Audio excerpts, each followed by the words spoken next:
Atuna hianin LCF te tomorrow kalmeya biakin khardo don ka khardo na kai man chukidar ni anung ka dole don to hai sindi hi lo trom hai thut tập lang bu vang vang refreshment ang kita ang sun purem ang chin ni na hianin LPS ten live luwa ten scan pakora in making McDonald ladies and gentlemen heda in kluanga umani ohe tunan arsa kezili mi khabain lekha kezili lei ni ti te powa kan sei ho ve le a atung ni wal tong ngai bol pui nula chun thana em mai text turang awang mu tai thina ni mai no tuna hianin chairman laite te na tang kan kawa ho hi anom ve do vak towa nak to ga hian mieng za tak khom do ne mo ti in ngei tu na kan seng lo dewa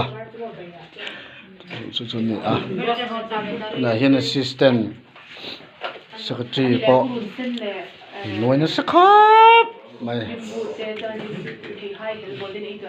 na hianin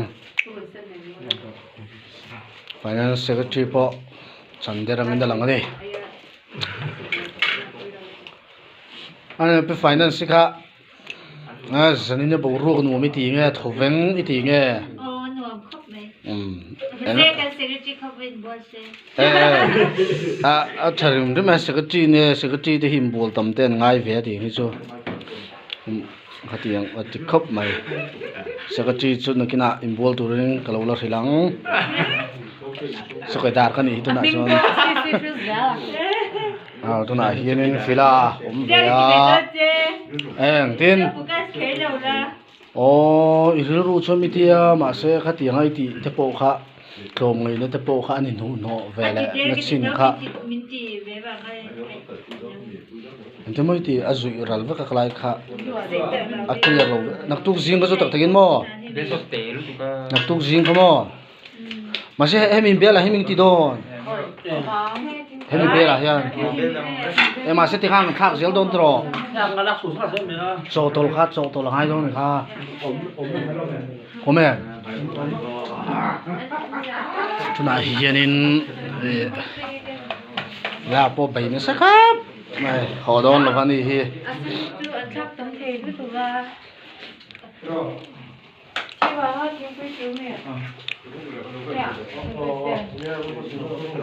ba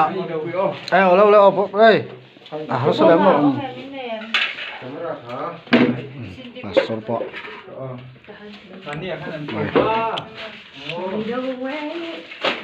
tuna hian nei hi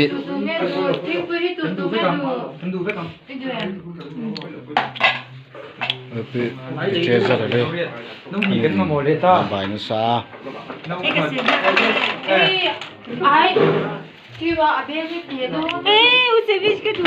hi arsa ani ontvela ani pi assistant pi finance hi assistant finance advisor to secretary kha advisor secretary ibu chairman sabse chairman tin a hian elo ai na tang kan nia tu khi bekin khar ani ya te mai le kan lim tang khop mai assistant secretary po cha bai na sa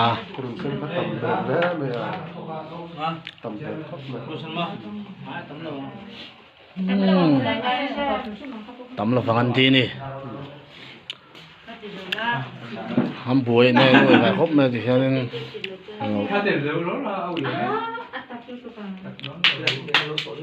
chicken pakora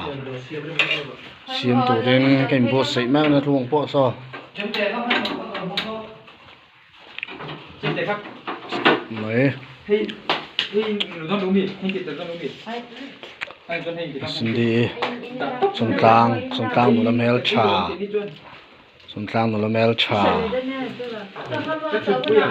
Ani Sindi Sindi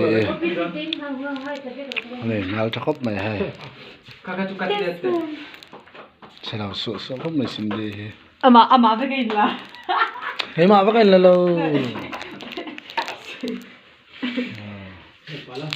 Ha Sindi tham lo ra ti ti no hay con lăng xe Ku van ha ku men ya lo kam hay hi aming John secretary nya ma si aming chawin Ha de la o he tu na yen in hay a ko tha khia le che tang la sumi alo kriat pui bara bazara thi do nya la sumi alo vai zang khom pui toy kot kha interview te fa no ne la o ra de lo wa ma ma se de se oi tu na yen in nakang kan ya chicken oi ku va ching hi to mo ke ting chal le ha ma su da e lo ko a sak thak lo cái secretary ka thọc lại ô tê nó cổm về là còn nó đúng là kami ito na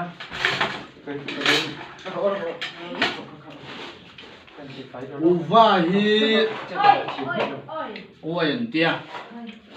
quai hi ngen ti uva hi ai su ko moi ni su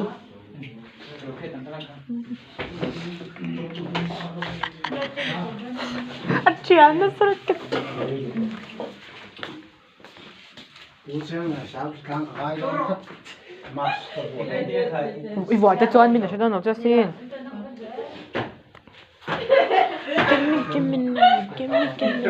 oi tu na hi ai lo ma su ko vot le min ka hi tam do la ka tu na covid situation ka ni ve a tu na pu chairman o lai de te na ta kan ni na tu ke bia kin khar dia bia kin khar ko ran to se ka ran no ta ni hen chen ka ni ko nual to tu jing su an din bu na ni ya na hian ni ne kan pe sia to em pe sia ro vem ti te po kha po kha pe tu ra mai tai la tu na hian ni o ke kom de do interview situation kha kam nei do ni na hian lẽ tôi nhìn thấy là hiện nay vì là hiện không có mà sắp ra mà ha ông nó đâu là anh ấy sẽ đi đi anh bộ ruộng nên nổ với tiền này nổ mà tiền này anh ấy xuân này là chúng cùng đi anh ấy thì sau đó là mấy họ chơi chúng đi vẫn là hay là anh sang không muốn về gì vậy yang gì vậy hay là cái người giảm ăn sẽ đủ đâu ạให้ตายคริสต์มาสพันกระตุ้ง cái giảm mà phăng tung quan trọng cái nồng độ này này อมเจี๊ยบแล้ว chia là vàng khi nào vẫn cồn là thì đồn thì hết à cho nên hay lắm vui nó cấp mẹ hết cả thì tiếng luôn mà làm luôn đó sitting room akan lu tengah hati badum kau boleh làm trong đó nó hay cái này hay sao khác cái mẹ khăn có số hay là tôi là chỉ cần bảo ra tủ đó nha cái gì đi cần này à cái này này thằng hoa thằng ngay này à gì mẹ mày cái này mà hay mà này cô cái này là cái gì member người lai này đây sẽ buổi một khúc này còn mẹ nó buổi mà sẽ đó là vô một tổ xía này nghe